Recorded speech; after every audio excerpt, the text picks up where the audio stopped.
We have a special treat at the table today, and it's not just this game that we're playing. This game is a great game. Timbertown. Called Timbertown, but we have Emily here. Hi! Welcome back, Emily. If you watch the channel, you're like, wait a minute, what? Is Emily back? Well, she is back for Gen Con. For Gen Con! This is, of course, part of our road to Gen Con, or at least while we're at Gen Con coverage. And we are talking about Timbertown. We did include this. Ryan and I talked about this in our most anticipated list. Mm-hmm. Admittedly, he and I didn't know much about the game. He had seen it or heard about it, so we put it on the list. It looked intriguing. What we didn't know until we got it just today is that it's a two-player game. Head-to-head. Head-to-head, and it's for a very specific reason. Just to give you an overview, Timbertown is kind of like River Valley Glassworks in that things are moving down this sort of river, yes, and you're taking them as you can. But these aren't gems that you're collecting. These are these little sort of village tiles that you're taking. The interesting thing is that the way you're set up, you're meant to play this across from each other. We played it like this, but we've got the boards situated such that it would work. There's these little slivers of river tiles. There's 4 of them. And you're going to fill those with tiles. And when you take a tile on your turn, the column from which you take it has to go in the column on your board. So if I took in this first column, it's got to go in my first column. So that makes it really unique. Now, there are some ways to break those rules. Yes. That's effectively what you're doing on your turn, is simply taking one of those tiles. And there are some free actions you can take.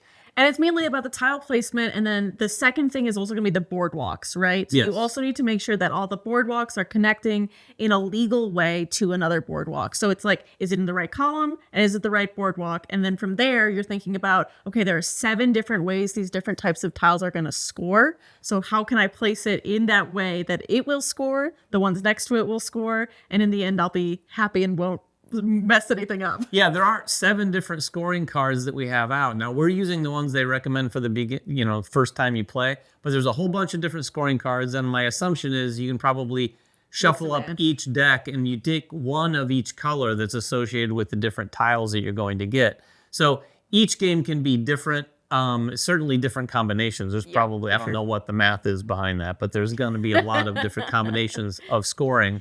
There's also these little tokens that can come into play. When you take a tile, some of them will come with a token. Like there's a crane token. There are beaver tokens. There's a dam. And then there's these little rafts. And each player starts with their own raft. But these rafts are 2-colored depending on who takes them. You can use these to do a number of different little things, mostly associated with the bonus actions, the free actions that you can take. Or you can use them, like Emily was saying, you need those boardwalks to match up. Well, you can scuttle one of these, and what that means is that you can take a tile and place it somewhat illegally using one of those construction pieces in between the tiles as though there is a boardwalk there. Right. The other big thing that the rafts are going to let you do is, so on your turn, you're either taking a tile or you're using a raft to reserve a tile, which is cool because as this river comes down, like I reserve it here and I'm thinking to myself, I actually don't want this tile until it gets to the very end. But if I reserve it now, I can plan ahead there. And then once it gets to the end, I can use a free action to just take it and put it where I want it, knowing that I will have it and David will not have stolen it from me. Yeah, that's one of the ways you can get around some of those rules. It's not really breaking a rule, but like Emily said, it's sort of calling your shots and waiting for it to come down the river. On the flip side, for instance, you can use those cranes and take one of the tiles and place it in any column, but you're discarding the crane to do so. So there's a lot of little things you can do. The beavers are going to come with certain tiles, and the beavers, at least in our game, wanted to be able to make their way across the board. So they needed to get from the one left end of town to the other end of all town, the way to the right, connected by boardwalks. I think you were the only one that had a beaver. I had a beaver, and he was able to make it across town. He took a little bit of a circuitous route. Circuitous? Do tell. What does that word mean? This is an inside joke. If you know what circuitous means, we're not going to tell you. But if you genuinely know what circuitous means, let us know in the comments below. Put in the comments below. It's a little poll that we'll take, and then depending on the results, we will roast Ryan, who happens to think that circuitous is a, quote, very common word. Anyway, we digress. It's been a while since Emily and I have caught up. So you're tuning in partly to see this game, but also tuning in just to see Emily and I catch up. But that is effectively what you're doing. You're doing this until everyone has filled their board. The first player to fill their board, and you can get out of sync based on some of the things we just talked about. The first player is going to get this 5-point guy. It's another little beaver with a hard hat on. So they're going to get an extra 5 points, and then the other player will just continue to play the game until they filled their board. And then you score up according to all the cards. Comes with this nice little scoring pad. I don't think we need to talk about today's score. Ours was so close. It was close. So close. You'll never guess how it turned out. So there are 1, 2, 3, I don't know how many categories here. I'm just going to tell you one of the categories. I scored 30 points, and she scored 0. At that point, it was kind of close. And I was really had a lot of confidence. When that happened, I was like, oh, I feel pretty good.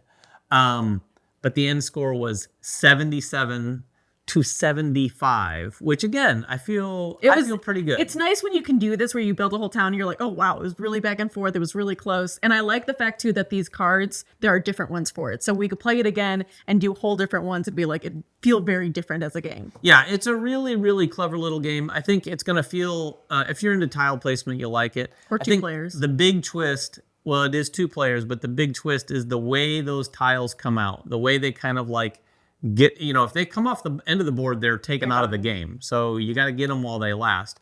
And the other interesting thing is when you fill this board to begin with, you only fill the first column. So in that first round, you're taking from that column and putting in your first column or reserving, which I think is what you did. I did reserve. So there's some interesting twists to the formula, but this is a very chill sort of game. This would be sort of the perfect game. We said this about a couple other Gen Con releases.